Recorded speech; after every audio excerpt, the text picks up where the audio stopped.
نعم الوکیل نعم المولا ونعم النصیر لا حول ولا قوة الا باللہ العلی العظیم اعوذ باللہ السمیع العلیم من الشیطان اللعین الرجیم بسم اللہ الرحمن الرحیم الحمد لرب علی الصلاة والسلام علی جد علی وعلى آباء علي وعلى أولاد علي وعلى أعوان علي وعلى أنصار علي وعلى شيعة علي واللعنة الدائمة على أعداء علي أما بعد فقد قال الله تبارك وتعالى في كتابه المجيد بسم الله الرحمن الرحيم ومن حاجك فيه من بعد ما جاءك من العلم فقل تعالوا ندعو أبناءنا وأبناءكم ونساءنا ونساءكم وأنفسنا وأنفسكم ثم نبتهل فنجعل لعنة الله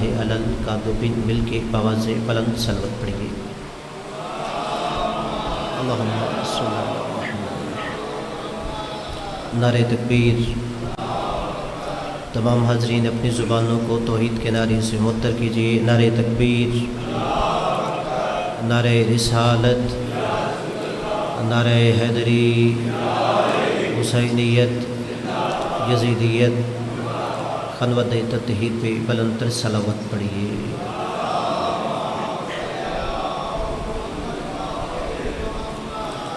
سب سے پہلے دعا ہے کہ مالک آپ کا تشریف لانا اپنی بارگاہ میں عبادت میں شمار فرمائے. جو بھی بندہ صف ادا پہ آتا ہے دل میں کوئی نہ کوئی حسرت حاجت دعا لے کے آتا ہے. یہ ذکر دعا کی قبولیت کا بہت بڑا وسیلہ ہے. مالک ذکر کے صدقے میں آپ کی تمام حاجتوں کو قبول فرمائے. مالک ہمیں دنیا میں مولا حسین کی زیارت، آخرت میں شفاعت نصیب فرمائے. کتنی اچھی دعا انسان کے دلوں میں ہوتی ہیں زبان پہ نہیں لا سکتا. مالک ذکر کے صدقے میں بانیان آپ تمام حاضرین کی ایسی دعاؤں کو مستجاب فرمائے. ہمارے وقت کے امام کو ہم سے راضی فرمائے. اپنی دعاؤں کی قبولیت کے لیے بلند تر صلوات پڑھیے. اللہم صلی علی محمد وعلی محمد. قبلہ توجہ ہے کہ کچھ عرض کروں. اذان گرامی، صاحبان ذی وقار، محبان اہل بیت علیہم السلام، میں نے سورہ آل عمران کی مشہور زمانہ آیت جسے آیت مباہلہ کہتے ہیں اس کی تلاوت کی ہے کہ جس میں اللہ نے کہا فَمَنْ حَاجَكَ فِيهِ مِن بَعْدِ مَا جَاءَكَ مِنَ الْعِلْمِ، کہ میرے حبیب دلائل کے آ جانے کے بعد جو تیرے سے جھگڑا کر رہا ہے فَقُلْ تَعَالَوْا نَدْعُوا أَبْنَاءَنَا وَأَبْنَاءَكُمْ، اسے کہو ہم اپنے بیٹے لاتے ہیں تو اپنے بیٹے لا. وَنِسَاءَنَا وَنِسَاءَكُمْ، ہم اپنی عورتیں لاتے ہیں تم اپنی عورتیں لاؤ.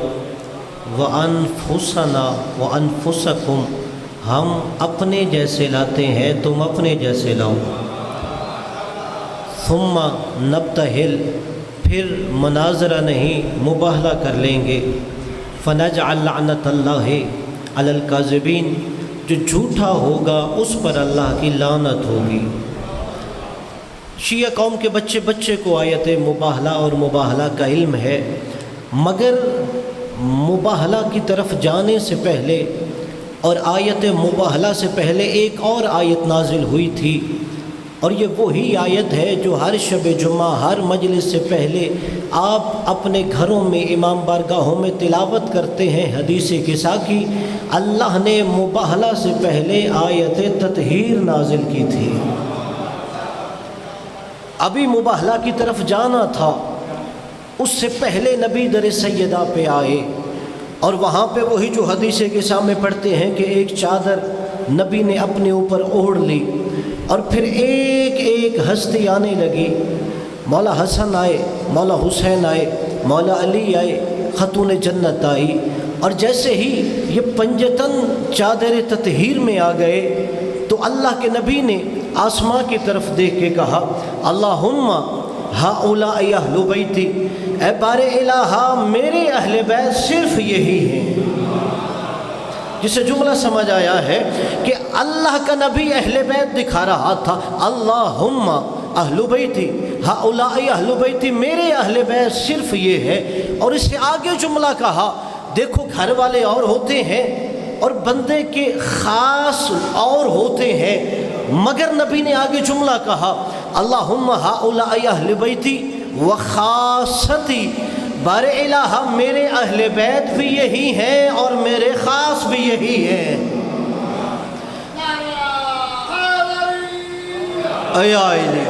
کہ اگر کوئی کہے نبی کے خاص اور ہیں، اہل بیت اور ہیں، کہ وفادار اور ہیں، نبی نے کہا میرے وفادار بھی یہی ہیں، میرے اہل بیت بھی وہی ہیں۔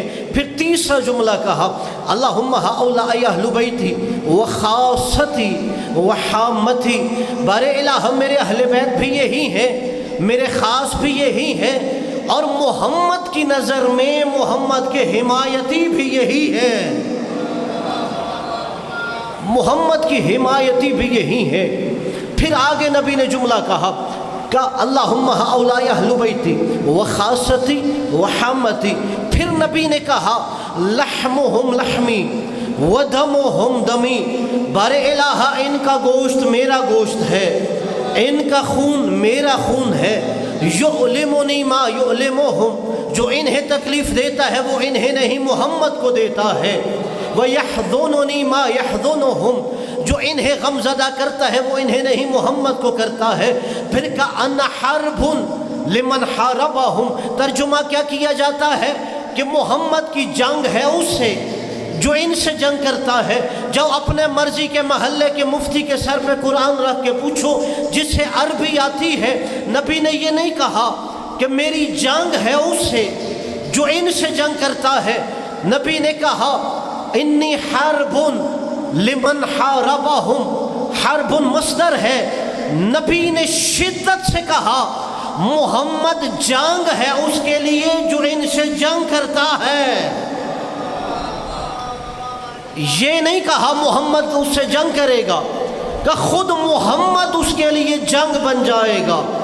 وَسِلْمٌ لِمَنْ سَلَمَهُمْ، محمد اس کے لیے صلح بن جائے گا جو ان کے لیے صلح بن جائے گا۔ فَإِنَّهُمْ مِنِّي وَأَنَا مِنْهُمْ، بار الہ یہ مجھ سے ہے محمد ان سے ہے۔ اب یہ تعارف نبی نے کروایا، ادھر اللہ نے نبی کا تعارف کیا۔ اب اللہ تو یہ نہیں نہ کہہ سکتا ان کا گوشت میرا گوشت ہے، وہ تو جسم نہیں رکھتا، اللہ تو یہ نہیں کہہ سکتا ان کا خون میرا خون ہے، لیکن اللہ نے کیسے اہل بیت سے محبت کا اظہار کیا؟ اللہ نے کہا فَبِعِزَّتِي وَجَلَالِي، مجھے اپنی عزت و جلالت کی قسم ہے، مجھے اپنی عزت و جلالت کی قسم ہے، انی ما خلقت سماء مبنیہ ولا ارض مرحیہ ولا قمر منیرہ ولا شمس مضیئہ ولا فلک یدور ولا بحر یجری ولا فلک یسری الا فی محبت ہؤلاء الخمسہ۔ اللہ نے کہا سنو، یہ جو میں نے آسمان کا شامیانہ لگایا ہے تو ان پنجتن کے لیے، زمین کا فرش بچھایا ہے تو پنجتن کے لیے، یہ جو میں نے سورج کو روشن کیا ہے تو پنجتن کے لیے، یہ جو چاند روشن ہے پنجتن کے لیے۔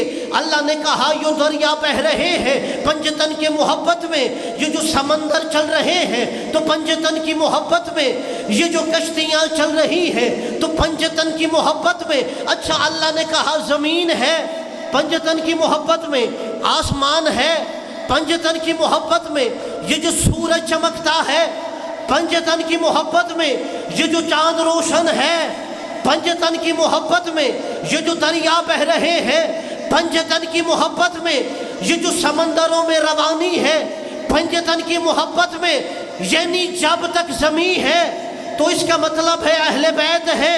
اب دنیا کہتی ہے شاید اہل بیت دنیا سے چلے گئے ہیں، قبلہ نہیں، اگر اہل بیت چلے جاتے یہ زمین باقی نہ ہوتی، آسمان باقی نہ ہوتا، یہ سورج چمکتا ہوا نہ ہوتا، یہ چاند روشن نہ ہوتا، تو ہر مسلمان کو ماننا پڑے گا اگر زمین کا فرش ہے، آسمان کا شامیانہ ہے، سورج طلوع ہو رہا ہے، یہ چاند ظاہر ہو رہا ہے، تو ہر مسلمان کو ماننا پڑے گا آج بھی کوئی محمد اس دنیا میں باقی ہے۔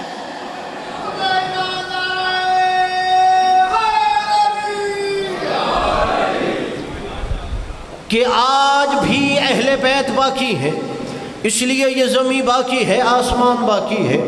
اب نبی نے پہلے انہیں چادر کے نیچے لیا، اب نبی میدان مباہلہ کے لیے جانے لگے۔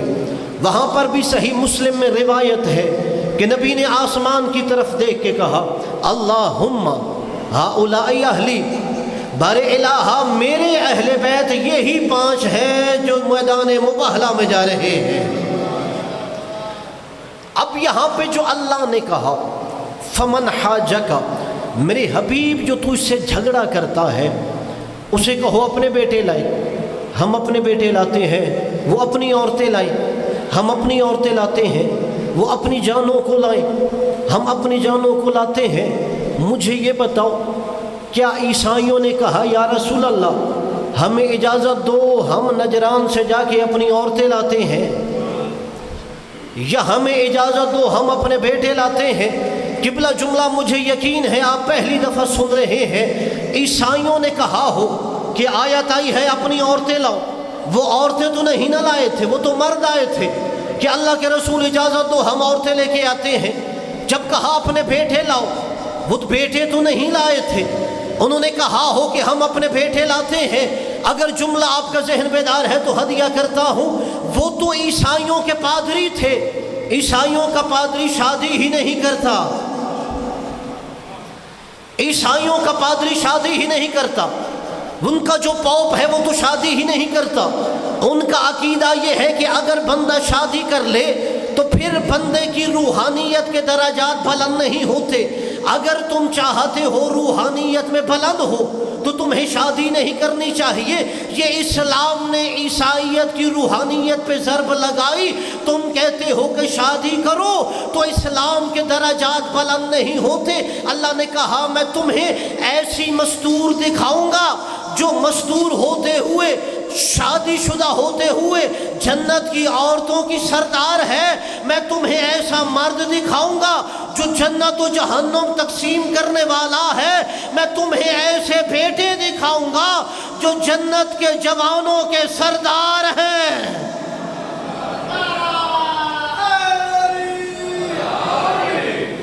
اللہ نے یہ پہلا ان کی اس عقیدے پہ ضرب لگائی۔ اب نبی نے جب کہا کہ میدان مباہلہ میں سچے جائیں گے، اب دیکھیے ہر مسلمان کی خواہش تھی کہ ہم نبی کے ساتھ جائیں اور ہمیں بھی صداقت کا تمغہ مل جائے گا۔ اب نبی جب میدان مباہلہ پہ گئے، طلوع فجر سے طلوع آفتاب کے درمیان کا وقت تھا، نہ دن تھا نہ رات تھی جب یہ ہستیاں میدان مباہلہ میں جا رہی تھی۔ جیسے ہی نبی مسجد میں آئے، نبی نے دیکھا فجر کے بعد مسجد کھچا کھچ بھری ہوئی ہے۔ ہر مسلمان چاہ رہا تھا میں نبی کے ساتھ سچا بن کے میدان مباہلہ میں جاؤں۔ اگر آپ نے جملہ لوہے دل پہ نقش کر دیا آپ کو اہل بیت سمجھ میں آ جائیں گے۔ جب نبی نے دیکھا نہیں ہر بندہ میدان مباہلہ میں جانا چاہتا ہے، میرے نبی دلوں کو توڑتے نہیں ہیں، دلوں کو جوڑتے ہیں۔ نبی نے کیا کیا چاہتے ہو؟ ہر مسلمان نے کہا یا رسول اللہ آپ کے ساتھ میدان مباہلہ میں جانا ہے۔ نبی نے کہا جو بھی میرے ساتھ میدان مباہلہ میں آنا چاہتا ہے آ جائے، مگر میدان سے زندہ واپس وہ آئے گا جس نے زندگی میں ایک جھوٹ بھی نہ بولا ہو۔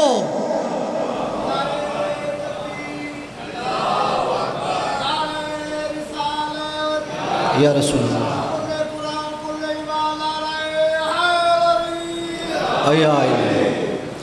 نبی نے جب کہا کہ میدان سے زندہ واپس وہی آئے گا جس نے ایک جھوٹ بھی نہ بولا ہو، یہ جملہ سن کے مسلمانوں کے صدیق پیچھے ہو گئے، قرآن کے صدیق آگے ہو گئے، قرآن کے سچے آگے بڑھ گئے۔ اور اللہ کے نبی نے سچی مستورات لے کے جانی ہے، سچے بیٹے لے کے جانے ہیں، اپنی جان جو سچا بن کے جائے گا۔ سارے مدینے میں نبی کے اپنے 11 گھر موجود تھے، صحابہ کرام کے گھر موجود تھے، مسلمانوں کے گھر موجود تھے، مگر عزت مصطفیٰ کی قسم نبی نے سارے مدینے سے ایک بھی مسلمان نہیں لیا اور زہرا کے گھر میں ایک بھی بندہ نہیں چھوڑا۔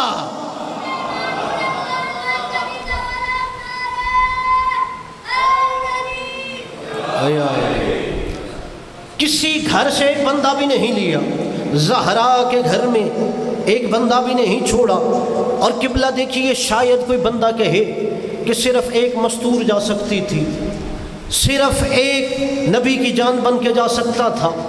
اللہ نے جو صیغہ استعمال کیا ہے وہ صیغہ جمع کا ہے۔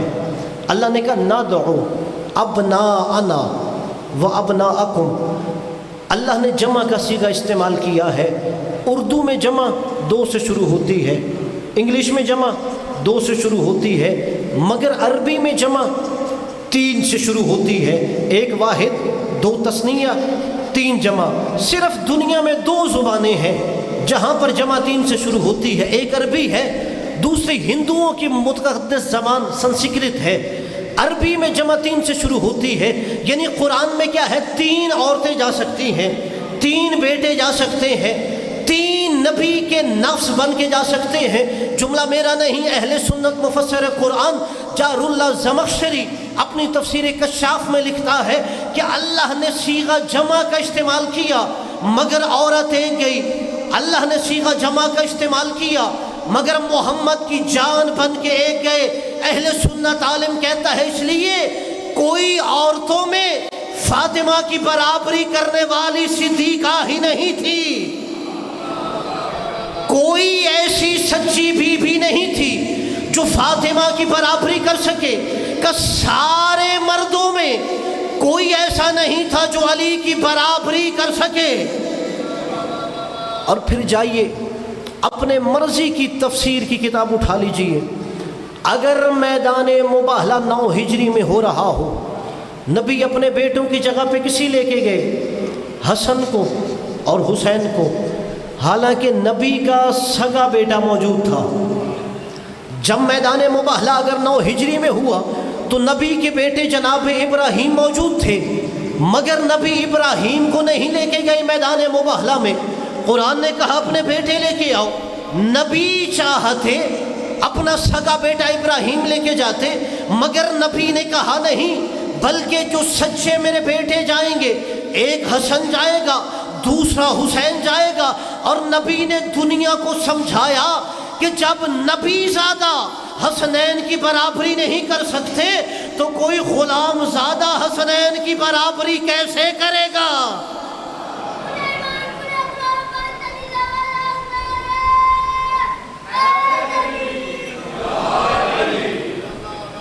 کہ جب ابراہیم جیسا نبی زادہ ان کی برابری نہیں کر سکتا تو کوئی غلام زادہ ان کی برابری کیسے کرے گا؟ صلوات پڑھیے مولا کے ذات پہ، کہ جب کوئی نبی زادہ ان کی برابری نہیں کر سکتا تو کوئی غلام زادہ ان کی برابری کیسے کرے گا؟ اچھا یہاں میں ایک سوال کرتا ہوں، نبی عورتوں میں جناب سیدہ کو لے کے گئے، اب عورت کے 3 ہی روپ ہیں، یا بیٹی ہے، یا زوجہ ہے، یا وہ ماں ہے۔ اور نبی سیدہ کو لے کے گئے، نبی نے کہا کہ اگر بیٹی دیکھو تو نبیوں کے سردار کی بیٹی ہے، اگر زوجہ دیکھو ولیوں کے سردار کی زوجہ ہے، اگر ماں دیکھو جوانان جنت کے سرداروں کی ماں ہے۔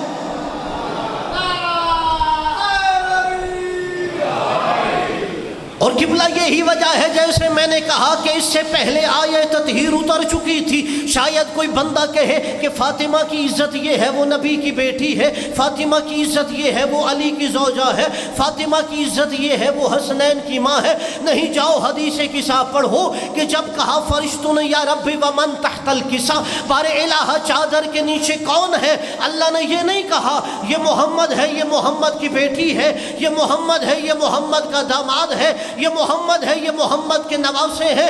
اللہ نے تعارف کیسے کروایا اہل بیت کا؟ ہم فاطمہ و ابوہا و بعلوہا و بنوہا، یہ فاطمہ ہے، یہ فاطمہ کا بابا ہے، یہ فاطمہ ہے، یہ فاطمہ کا شوہر ہے، یہ فاطمہ ہے، یہ فاطمہ کے بچے ہیں۔ بارے الہ نبی سے تعارف کروا، تو فاطمہ سے تعارف کیوں کروا رہا ہے؟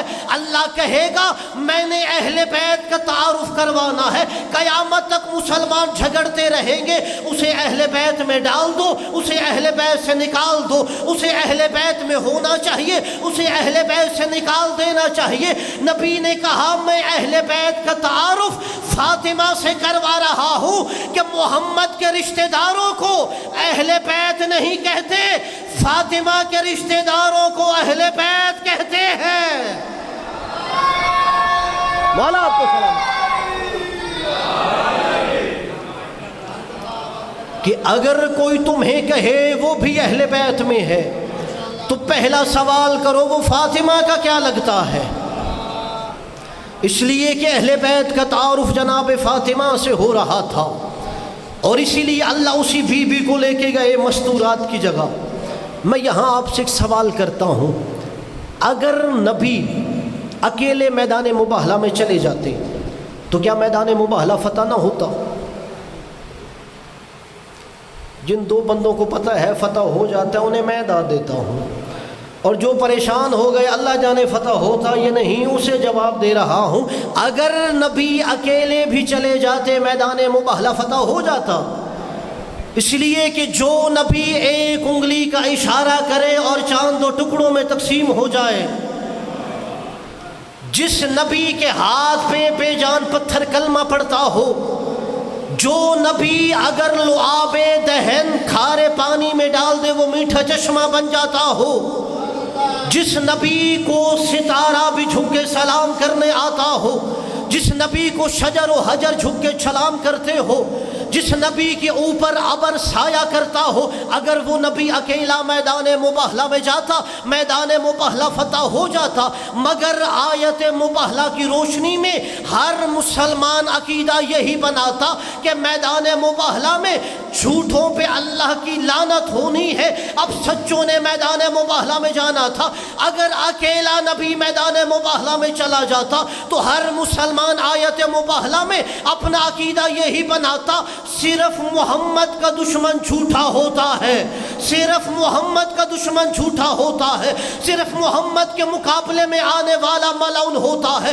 اس لیے نبی نے کہا محمد اکیلا نہیں جائے گا، علی ساتھ جائے گا، فاطمہ ساتھ جائے گی، حسن ساتھ جائے گا، حسین ساتھ جائے گا، تاکہ آیت مباہلہ کی روشنی میں ہر مسلمان عقیدہ بنائے صرف محمد کے مقابلے پہ آنے والا جھوٹا نہیں ہے، جو علی کے مقابلے پہ آئے وہ جھوٹا بھی ہوتا ہے ملعون بھی ہوتا ہے، جو فاطمہ کے مقابلے پہ آئے وہ جھوٹا بھی ہوتا ہے ملعون بھی ہوتا ہے، جو حسن کے مقابلے پہ آئے وہ جھوٹا بھی ہوتا ہے ملعون بھی ہوتا ہے، جو حسین کے مقابلے پہ آئے وہ جھوٹا بھی ہوتا ہے ملعون بھی ہوتا ہے۔ برادران اسلام، جب آیت مباہلہ نے فیصلہ کر دیا کہ پنجتن کے مقابلے پہ آنے والا جھوٹا بھی ہے ملعون بھی ہے، تو پھر ان کے قاتل رضی اللہ کیسے ہو گئے؟